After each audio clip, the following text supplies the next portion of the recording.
adults and still have had to live with boil water advisories. And so in today's context, that is extremely chilling and unacceptable. Tonight, talks continue into the First Nations Clean Drinking Water Act. I'm thinking about all of the stories that are told here and the weight and the significance. With the National Day for Truth and Reconciliation coming up, we look at the 10th anniversary of the Canadian Museum for Human Rights. With that freedom, there's also the freedom of expression, the freedom of our history, the freedom of our perspective. And a long-serving First Nations leader is being recognized for his years of contributions to cultural awareness.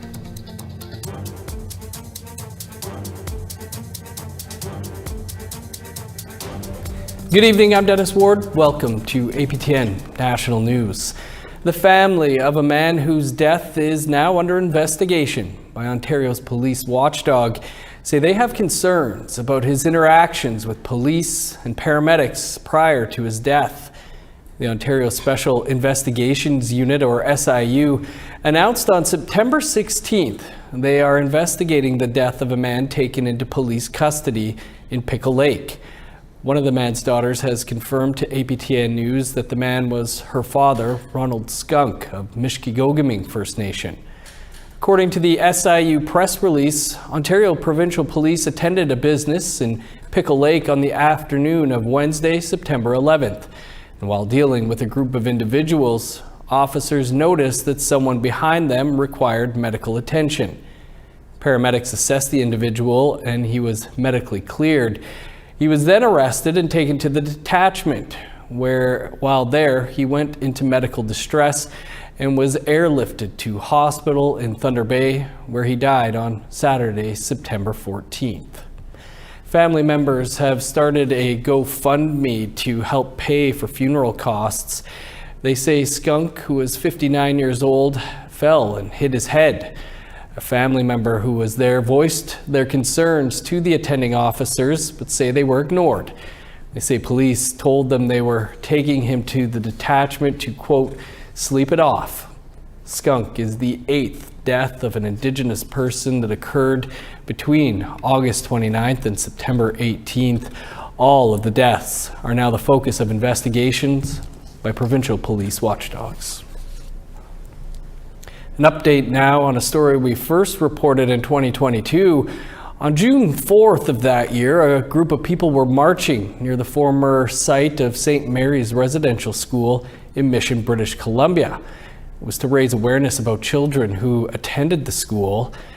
A man drove a truck into the group, hitting 4 people, sending 2 to hospital with non-life-threatening injuries. The driver did not stop, and the incident was caught on camera. The next day, 77-year-old Richard Manuel turned himself into the RCMP. He was charged with dangerous operation of a motor vehicle. Manuel pled not guilty, and his case has been winding its way through the courts. This week, he was found guilty. Sentencing is set for a later date. Journalist Robert Jago has been following the story. Overall, yes, I'm relieved. It was just... It's been stretching on since July, this verdict. Like, they keep pushing it off. So I'm glad that it finally happened, and I'm glad that it wasn't like extra traumatizing the week before, Truth and Reconciliation Day. To Ottawa now, where discussions over the First Nations Clean Drinking Water Act, known as Bill C-61, continued in the House of Commons Committee. This week, chiefs from Ontario and one from Saskatchewan voiced their opinions on the proposed bill.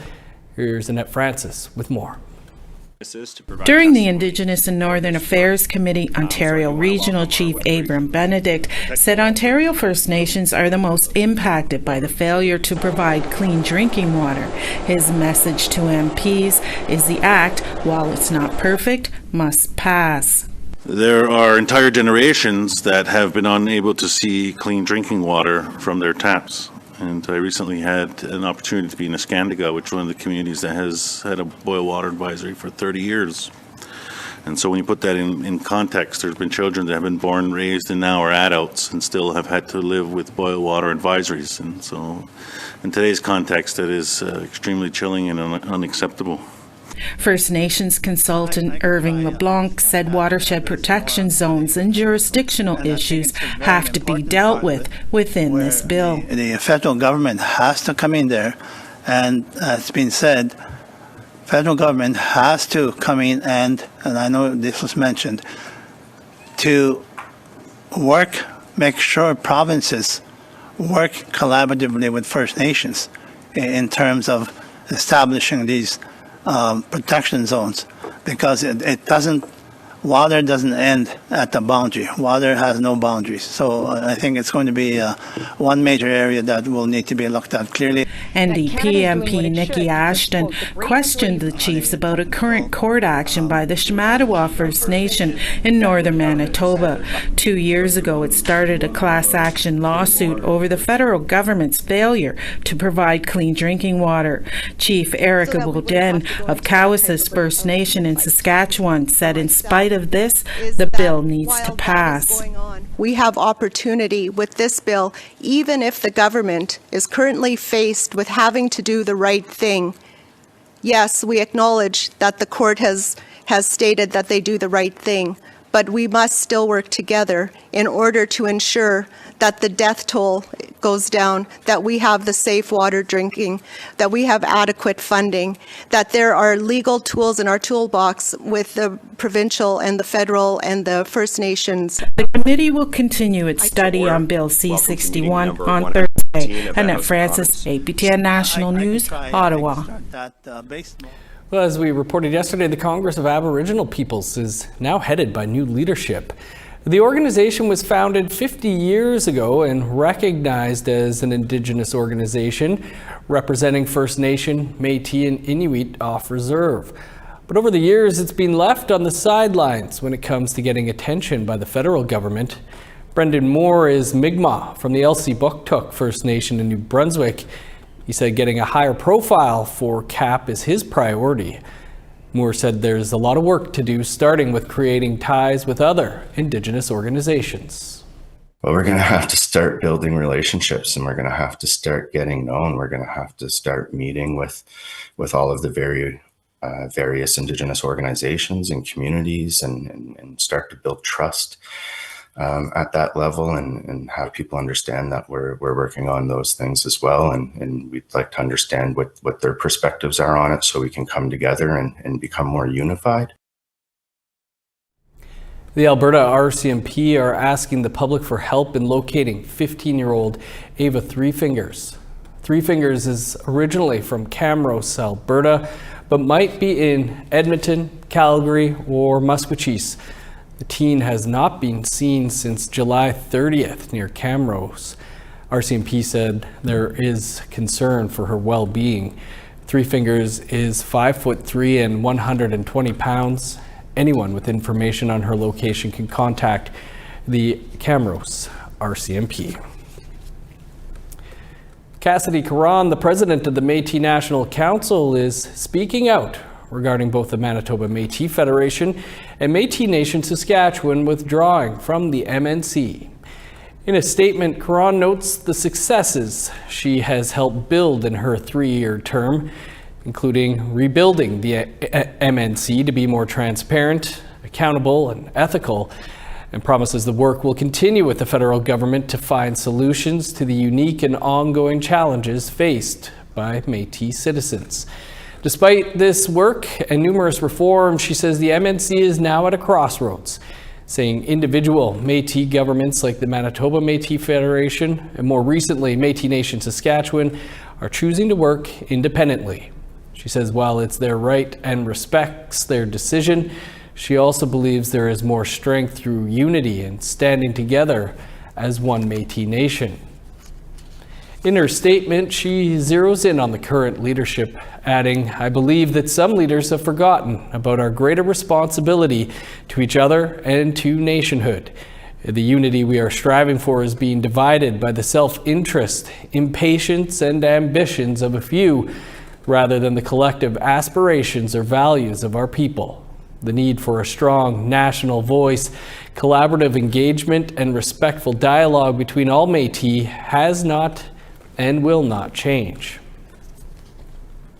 Caron says she has proposed a way forward for the MNC since Métis Nation Saskatchewan left the MNC last Friday, and it will be up to the council members to determine the next steps. Caron has one more week left in her term as president. Meanwhile, the Chiefs of Ontario is publicly congratulating Métis Nation Saskatchewan on its decision to leave the Métis National Council and distance themselves from the Métis Nation of Ontario. They hope it will send a clear message to the federal government that the proposed Bill C-53 needs to be scrapped. If passed, the bill would recognize the MNO as a legitimate Section 35 rights-bearing nation. In a statement, Ontario Regional Chief Abraham Benedict said the Métis Nation of Ontario's claims have not stood up to scrutiny and they are now seeing the repercussions, adding that, quote, the MNO is a group who has been getting away with making unfounded claims in First Nations, ancestral and treaty territories in Ontario for far too long. The Chiefs of Ontario say this is why both the Manitoba Métis Federation and the MNS have left, because the MNO continues to have a seat at the MNC table. Chief Benedict added it is a shame that the MNC continues to prop up the MNO despite two of its governing members withdrawing their membership as a result. The MNC was ordered by the court to take a position on whether the so-called MNO communities in Ontario are part of the historic Métis Nation and was directed to conduct an internal review of the MNO communities. That was supposed to be completed in August, with the deadline now having been extended to October. We continue to wait for the release of this review and for the MNC to finally take a position on the MNO. Walmart stores are selling Every Child Matters shirts ahead of September 30th, and this year's design comes from a Mi'kmaq artist. That story and more still to come.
Welcome back. Well, as part of our ongoing coverage for the National Day for Truth and Reconciliation, we take a look at the Canadian Museum for Human Rights. They just celebrated 10 years of being open to the public, even opening a permanent space for the Truth and Reconciliation Commission's witness blanket. But as T.R. Wheatley shows us now, it wasn't always the space the Indigenous community embraced, especially when it came to the telling of the Indian residential school system. Feasting together is what Indigenous communities have done for centuries following traditional ceremonies. This custom, however, is fairly new inside this institution, the Canadian Museum for Human Rights. This honoring is part of the museum giving the Truth and Reconciliation Witness Blanket a permanent home. Carrie Newman created this piece in 2014 around the time this museum opened. Thinking about all of the stories that are told here and the weight and the significance. Down the hall beyond the beat, one of many exhibits showcasing Indigenous people and culture over the past decade. Outside, the building sits on the banks of the Red River at the Forks near downtown Winnipeg. CMHR CEO Aisha Khan knows the significance of this location. Treaty 1 territory, the birthplace and homeland of the Red River Métis, to be getting our water from Shoal Lake. It's never lost on me. Khan started here in 2020, one of her missions making traditional ceremony a vital part of maintaining this space. So part of our growth really has been to understand our own connection, our own relationship with land, with all of creation, to open ourselves to other ways of knowing and being, to Indigenous ways. This wasn't always the case here. Controversies plagued the museum since before it even opened. Historic moment in the story of human rights in Canada. Winter 2008, a sod turning with Canada and Manitoba politicians of the time. Manitoba First Nations communities felt snubbed for not being included. Before you finish this building up, I hope. In 2011, First Nations members from Shoal Lake number 39 protested here. They said Winnipeg's drinking water came from their territory but left them with contaminated water. That same year, while excavating the site, workers discovered 1,000-year-old tribal artifacts. The community was in an uproar, saying proper traditional ceremony wasn't done. Then, in 2013, less than a year before it opened, museum officials said genocide would not be used to describe the residential school's era. Situations that led to this. September 19, 2014. Protests on opening day. Many saying the museum was sugarcoating history, making light of issues like residential schools. Amongst the crowd was activist Michael Champagne. I remember being so upset as the doors opened because there was such conflict. Now, exactly 10 years later, we are willing to witness our institutions begin to bend. Champagne is one of 5 people bearing witness to the ongoing relationship between this museum, the witness blanket, and the truth-telling of Indigenous stories. The museum is learning how to be a good relative, and so to me, having the witness blanket here and seeing all of the breadth of Indigenous connections that the museum has committed to demonstrates to me that they actually listened. My hope is that this witness blanket will witness in the next 10 years the drastic reduction of Indigenous children in care in Canada and see all of the children come home. Behind the scenes all those years was Chandra Erlinson, Director of Indigenous Relations and Community Engagement. I'd call it a dark time. My family, my relatives, my community asking why I was working here. She was recruited to work here long before the doors opened, her job mainly consisting of bridge building. The sanitation of the language around genocide, outright resistance to include that in some of the early messaging was really hard for community, and it was very difficult during that time to be gaining trust when we're working with Indigenous folks in all kinds of ways to build content and tell stories, true stories.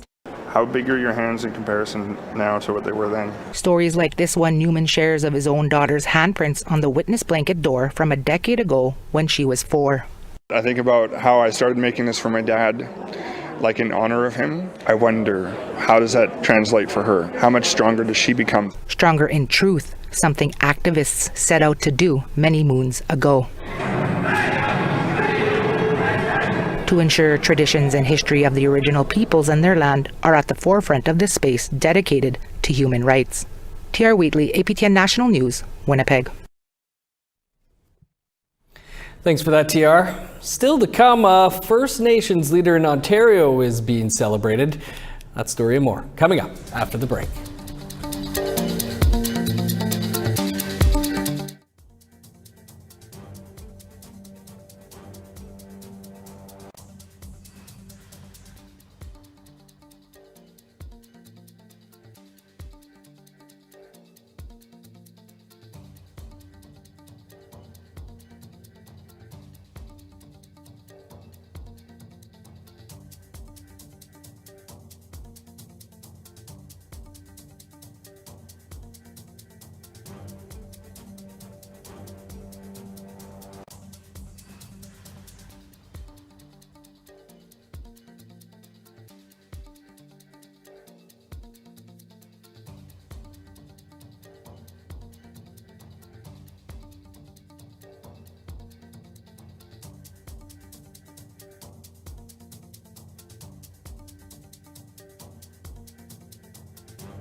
Welcome back. Time now for our photo of the day. This was the view for Sandra Seidel while taking an early morning walk along the Chief Peguis Trail in Winnipeg as a lone air balloon floats through the sky. Interesting. Thanks for that. Send your photos to share@aptn.ca for the chance to be our next photo of the day. Now let's take a look at tomorrow's weather forecast.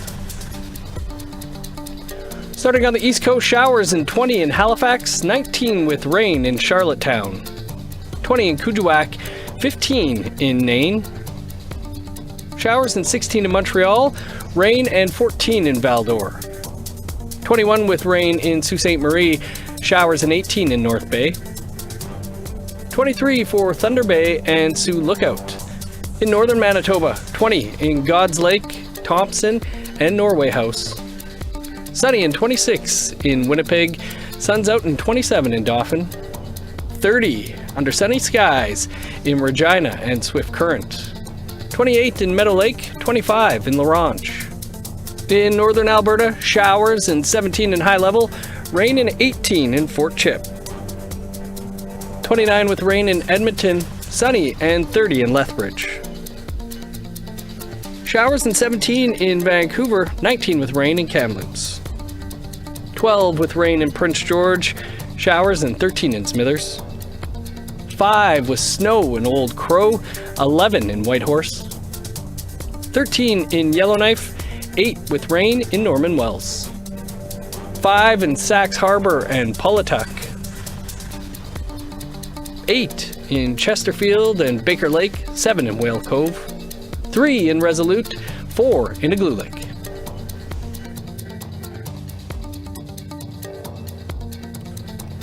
A long-serving First Nations leader and advocate is being recognized for his contributions to cultural awareness. Dean Sayers served as chief of Batchewana First Nation for 20 years and once ran for national chief of the Assembly of First Nations.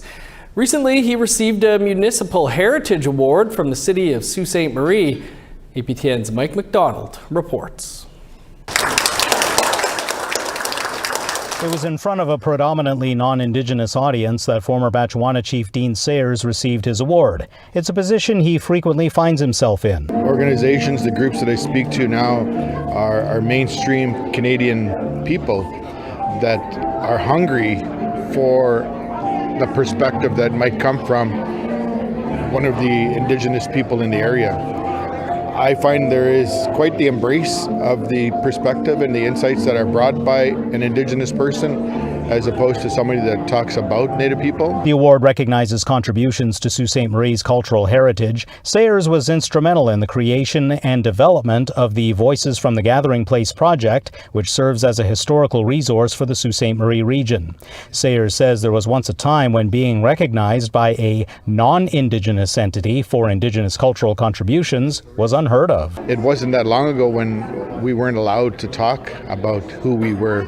We weren't allowed to speak our language. We weren't allowed to do our ceremonies. We weren't allowed to leave our communities. Things have evolved in the last couple of generations where we have a lot of freedoms. But with that freedom, there's also the freedom of expression, the freedom of our history, the freedom of our perspective. Sayers says the award comes in the spirit of reconciliation, and he hopes it plants the seeds to allow Indigenous people to reclaim our rightful place in society. Mike McDonald, APTN National News, Sault Ste. Marie. Thanks, Mike. Congrats, Dean. A new health and wellness center has opened in Old Crow, the Yukon's most northern and only fly-in community. Old Crow is home to the Vundut Gwitchin First Nation.